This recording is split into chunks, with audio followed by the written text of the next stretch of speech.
Auzubillahi minash shaitani rajim bismillahir rahmanir rahim. Assalamu alaikum wa rahmatullahi wa barakatuh. Gbogbo ẹ̀yin olólùfẹ́ Ọlọ́run, àdúrà wa gbà o.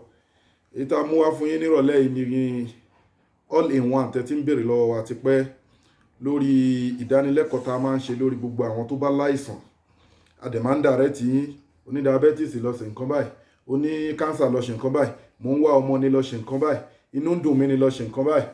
Àwọn àìsàn tó tiẹ̀ wá ń ṣe àwọn yìí, àwọn ti lò nǹkan sí kò lọ, tí mo dẹ̀ sọ fún yín pé méjì méjì ní àìsàn tó rẹ́yọ̀ kan jẹ́ natural one tó jẹ́ pé Ọlọ́run ló fi ń ṣèyàn.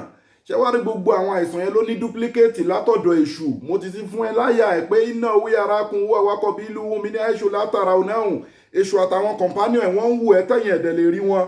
So tẹ́lómi bá ní cancer a máa lògùn cancer sí kò ní gbọ́, tẹ́lómi bá ní diabetes a máa lògùn diabetes sí kò ní gbọ́. Ó ti lọ́wọ́ kan nínú nìyẹn pé bóyá spiritual. So all in one àtẹwà ń béèrè lọ́wọ́ wa àtàwọn èèyàn tá máa ń direct tẹ́lẹ̀ ń gbádùn gbogbo àwọn nǹkan tá ń fún yín tẹ́ ń ba bẹ́ẹ̀ tẹ́ lọ́ ń ṣe irú àwọn tídìí wọn yọ ọ́ sìn kíní ìdí yíyọ tá kọ yín wọ́n confirm ẹ̀ àti oríṣiríṣi nǹkan bẹ́ẹ̀ ni wọ́n wá ń béèrè lọ́wọ́ wa pé ṣé kò sí nǹkan tí wọ́n lè ṣe sínú nǹkan ẹyọ kan tó máa jẹ́ all in one tá lè prevent gbogbo àìsàn tí èèyàn bá ń lò èèyàn ò ní ní àìsàn.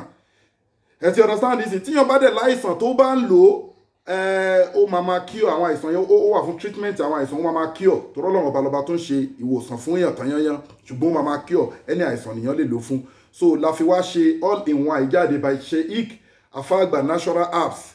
Ẹ ti understand? So ẹ dẹ̀ rí gbogbo àwọn egbògi tá a fi ṣe ti Africa wà ń bẹ̀, ti Asia wà ń bẹ̀, ti Arab country wà ń bẹ̀. Kì í ṣe nǹkan tá a ṣe lójú kan torí kì í ṣe iṣẹ́ tó easy. Àmọ́ bílẹ̀ ayé ṣe ń lọ sí tẹ́ bá rí ẹlòmíì òun nìkan lè láìsàn márùn-ún wọ́n á dẹ̀ pè wá a máa ní òkè oní nǹkan báyìí ń ṣe ẹ lo nǹkan báyìí alẹ́lẹ́ nǹkan a máa dàrẹ́ tí wọ́n ni wọ́n fi sọ pé ṣé kò sí nǹkan tí ó máa jẹ́ pé nǹkan ẹyọ kan tó dẹ̀ lè kí ọ gbogbo àrùn àbí nǹkan tíyàn lè lò tíyàn lè máa lò tó yẹ pé ìyàn ò ní ṣàgbákan àìsàn kankan la fi wá sọ fún wọn pé wà confam sí ni yóò wà ní tòótọ́ torí àwọn nǹkan táwa devote time wọ́n bí wa sínú àtúnwá devote time wa fún àwọn tó mọ̀ wá mọ̀ lórí social media àwọn tó dẹ̀ mọ̀ àná ayé náà mọ̀ bẹ́ẹ̀. So a devote time wa kiri fún la fi wá ṣe ká gbé jáde pé all in one yìí gbogbo àìsàn ni.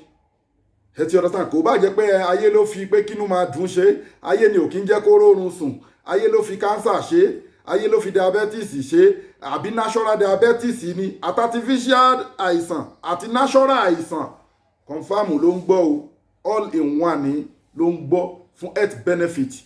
Tó o bá dẹ̀ láìsàn especially bí àwọn arúgbó àbáwọ̀ ọ̀dọ́ náà anybody àbáwọn ọmọ kéèké tá a bá ń lò ó máa ṣe kí ni o ó ń prevent any àìsàn tíyàn dẹ̀ máa ṣe kí ni tó máa boost immune tíyàn dẹ̀ máa wà okay all the time.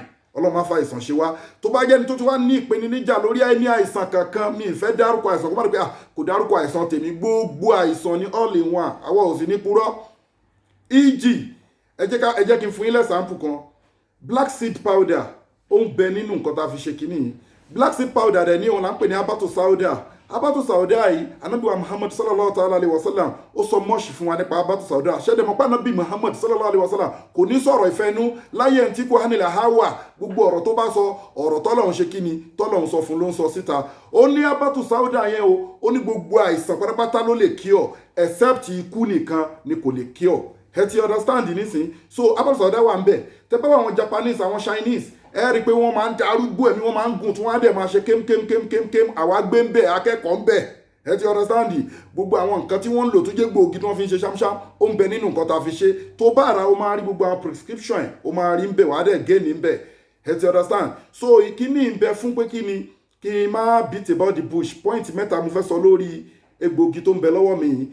Point àkọ́kọ́ ni pé ẹni àìsàn tó bá wù kó máa ṣe ẹ́ tó bá ń lò ó sí Ọlọ́run á jẹ́ kó gbọ́ control confam treatment ni. Prevention tún ni tó bá tún wá ń lò prevention tó jẹ́ ni pé ẹni láìsàn tẹ́lẹ̀ tó bá wà ń lò ní ẹni àìsàn ó máa prevent yẹ ó máa boost àwọn immune kò sẹ́ni tí ó lè lò. Ẹ ti understand? Dose ẹ̀ náà dẹ̀ ti wà ń bẹ̀. Ẹlẹ́kẹta wá ni pé wọ́n máa ń fa àìsàn yìí ṣèyàn gẹ́gẹ́ bí mo ti sọ fún ẹ pé gbogbo àwọn àìsàn tí ó jẹ́ natural àìsàn ó ní duplicate wọ́n ti fi ṣe ó ti lo oògùn gbá ó ti làwọ̀ kò lọ try this. Ẹ ti understand? Confam ni ó máa àwọn èèyàn tó jẹ́ èèyàn títí wa tá a ti kọ́ ní nǹkan lórí social media àti lójú ayé náà tá a ti treat wọ́n mọ̀ pé Ọlọ́run gba ọwọ́ wa ṣiṣẹ́ torí ẹ̀dá ò lè ṣe nǹkan kan lẹ́yìn Ọlọ́run. ẹ ti understand. So kò sí nǹkan tí ò sí o. Al-Quran gan sọ fún wa pé fásitì àlọ́ àlà dékìrí nkóńtò lẹ́yà tí a rẹ̀ àmọ́ nǹkan tó ẹ̀ bá ní mímọ̀ nípa ẹ̀ lọ béèrè mímọ̀ nípa nǹkan tó ẹ̀ bá ní mímọ̀ nípa ẹ̀. So all in one yìí by Sheikh Afagba natural apps is $75 ló bá dé. Àmọ́ ní Nàìjíríà asọ́lẹ̀ fún wọn bẹ́ẹ̀ torí ìlú wa nìyẹn asọ́lẹ̀ ní 25,000 naira fáwọn èèyàn wa kan máa ta pick up number wà ń bẹ̀ ẹ̀dẹ̀ lè pè wá náà á direct yín ibi tẹ́ ti rí. Ní South Africa táwa ń bí is 1,000 rand fẹ́ni tó bá fẹ́ kì í ṣe tipa. So kọ́lọ́n gbàdúrà wa ọlọ́run àgbàdúrà nípa ọlọ́run ní fi àìsàn ṣe wá gbogbo àwọn tá a bá wà lẹ́nìwẹ̀ẹ́ tó bá kó wà in the whole world $75 ni ẹ ti understand. So ẹ lè make order fún kò síbi tẹ́ bá wà tí ò ti ní kàn yín lára. So a dẹ̀ wà lórí social media káàkiri Instagram ni Twitter ni Facebook ni àwa káàkiri bẹ́ẹ̀ YouTube àwa ń bẹ̀ àwọn èèyàn ń pè wá lórí program wa. So òdú ni wá kì í ṣe pé a kì í ṣàìmọ̀ fáwọn tó mọ̀ wá ẹ̀rí báyìí visitor and on social media. So ẹ lè call fún at any time ẹ dẹ̀ lè ẹni ìbéèrè ẹ béèrè fún àwọn egbògi tá a fi ṣe àwọn ibi tó tó wà ní egbògi wa láfíríkà ó ń bẹ nínú nǹkan tá a fi ṣe Arab continent ó ń bẹ nínú nǹkan tá a fi ṣe Asia continent ó ń bẹ nínú nǹkan tá a fi ṣe. So la fi kójọ sójú kan ló fi ń jẹ́ all in one. Kódà nínú àwọn nǹkan tó jẹ́ bí spices tá a fi ń jẹun ó ń bẹ ń bẹ bí irú garlic bí ginger ó ń bẹ nínú nǹkan tá a fi ṣe náà ẹ ti understand. So àwọn nǹkan tá a lò kì í ṣojú kan láti rí ló fi jẹ́ kó wọ́n bẹ̀ yẹn lẹ́fí wò pé bóyá wọ́n kò wọ́n ó ju iṣẹ́ ẹ̀ lọ bó ṣe wà yìí. Ẹni tó lárúgbó ńlé kó ra fárúgbó ìwọ fúnra ẹ̀ náà lè lò ọkùnrin lè lò à ń ṣe lọ ń lo gógóró àfi ń ṣe kinní kan pé ká lè ṣe déédéé lọ́dọ̀ ìyàwó wa àbí kára wa lè jí pépé gbogbo àwọn nǹkan bẹ́ẹ̀ no ẹ focus lórí ẹ try eléyìí wò all in one ní by Sheikh Afagba natural apps ẹ try ẹ wò ẹ rí i pé ó pé omi gbóná omi tó lọ́wọ́rọ́ náà lẹ́ẹ̀ fi lò half spoon ní tẹ bá ti ra direction ẹ ti wà ń bẹ̀ ẹ ti understand. That is why you can see packed in South Africa. Pack ni pé gbogbo nǹkan tá a fi ṣe kì í ṣojú kan bẹ̀ẹ̀ tí gbogbo wa wà together a kò pọ̀ ní South Africa la fi pack ẹ̀. So àwa ò kí ń parọ́ o lanatulahi alaleka sibin ọlọ́run ọba ló sọ bẹ́ẹ̀. So ẹ jẹ́ ká gbìyànjú ẹ̀ ọlọ́run ọba ló ní ìwòsàn ọlọ́run àbá àwo gbogbo àsàn kò dẹ̀ nífà ìsàn ṣe wá. Fún gbogbo ẹni tí a fẹ́ méèlì wa ímeèlì wa lélẹ́yìí globaldahiratudikrullah@gmail.com. Phone number wa WhatsApp number wa ní tó jẹ́ ti international +27612956389 WhatsApp number wa nìyẹn.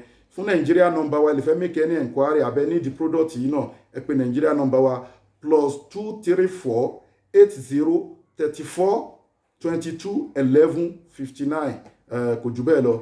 Masalam wa ilal liqai àdúrà ló ń gba agbára kọ́ ẹ ṣeun.